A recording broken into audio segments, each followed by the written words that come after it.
आपको लगता होगा कि वर्ल्ड वॉर 3 शुरू होगा अमेरिका चाइना के बीच या फिर रशिया नाटो क्लैश से। गलत।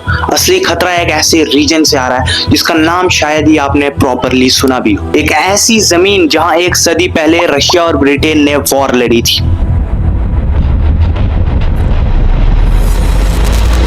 और आज अमेरिका, चाइना और रशिया वापस आकर अपने शतरंज की नई बाजी शुरू कर चुके हैं। आइए समझते हैं द ग्रेट गेम 2.0।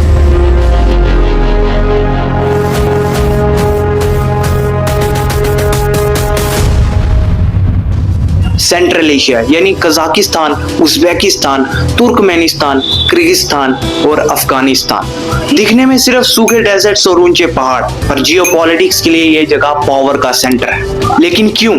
क्योंकि यहाँ से निकलती है दुनिया की सबसे important energy pipeline, ancient trade routes, और ये वो चौराहा है जहाँ मिलते हैं रशिया, चाइना, ईरान और साउथ एशिया। सवाल सिंपल है, जिसने सेंट्रल एशिया को कंट्रोल किया उसने दुनिया का फ्यूचर कंट्रोल किया, और ये बात हर बड़ी पावर जानती। थोड़ा इतिहास जानते हैं। वक्त था 1800 का। एक तरफ थे ब्रिटिशर्स जिनका सूरज कभी नहीं डूबता था, और दूसरी तरफ था ज़ारिस्ट रशिया जो अपने एम्पायर को बढ़ाना चाहता था। उन्होंने अफगानिस्तान और सेंट्रल एशिया की जमीन पर एक गुप्त यानी सीक्रेट कोल्ड वॉर लड़ी। ब्रिटिशर्स को डर था कि रशिया इंडिया पर यानी उनके सबसे बड़े खजाने पर अटैक करेगा,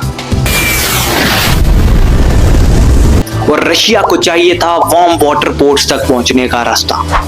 और अफगानिस्तान वो बन जाता है ग्रेवयार्ड ऑफ एम्पायर्स जहां बड़े बड़े साम्राज्य दफन हो जाते हैं। नाउ 1991 में यूएसएसआर गिर गया और सबको लगा कि ये गेम खत्म, लेकिन ये सिर्फ एक पॉज था। असली ट्विस्ट तो अभी आना बाकी था। अब आ जाते हैं वापस करंट में। आज सेंट्रल एशिया ग्लोबल पावर्स का अल्टीमेट बैटल ग्राउंड बन गया है। बस प्लेयर्स अलग हैं, बाकी खेल वही सेम। कंट्रोल। पहला प्लेयर रशिया, ये आज भी सेंट्रल एशिया को अपना आंगन मानता है और अपने मिलिट्री बेसिस और सिक्योरिटी एग्रीमेंट से इस रीजन को अपने कब्जे में रखता है। और रशिया इस रीजन में अमेरिका और चाइना को आगे बढ़ता हुआ नहीं देखना चाहता। दूसरा प्लेयर है China, the new money. China ने सबसे चालाकी से काम किया है। अपनी बेल्ट्स और रोड इनिशिएटिव्स, ट्रिलियन डॉलर के हाईवेज, रेलवेज और पाइपलाइंस सेंट्रल एशिया के दिल से गुजर रहे हैं। ये सिर्फ रोड नहीं है, ये फ्यूचर के ट्रेड का लाइफलाइन। तीसरा प्लेयर है अमेरिका।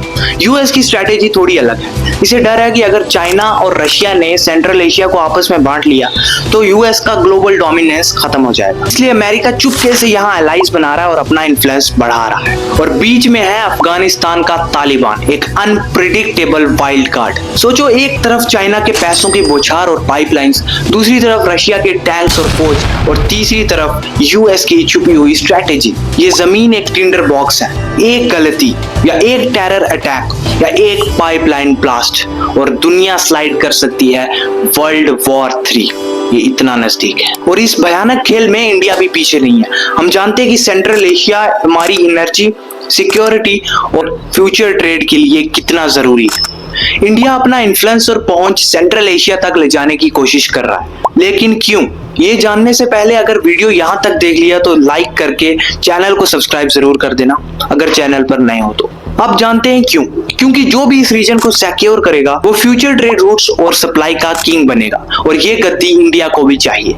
दोस्तों, ये ग्रेट गेम कभी खत्म ही नहीं हुआ, सिर्फ प्लेयर बदल गए। इस बार स्टेक्स और ज्यादा बढ़े। ये रीजन अब सिर्फ डेजर्ट्स नहीं, ये दुनिया का सबसे बड़ा जियोपॉलिटिक्स प्रेशर कुकर बन गया है। आपको क्या लगता है कि सेंट्रल एशिया बनेगा वर्ल्ड वॉर 3 का पेशेंट जीरो? इस बार जब इतनी बड़ी पावर्स आमने सामने हैं तो क्या इंसानियत बचेगी? कमेंट्स में जवाब दो, क्योंकि ये सिर्फ हिस्ट्री नहीं है, ये हमारा फ्यूचर है।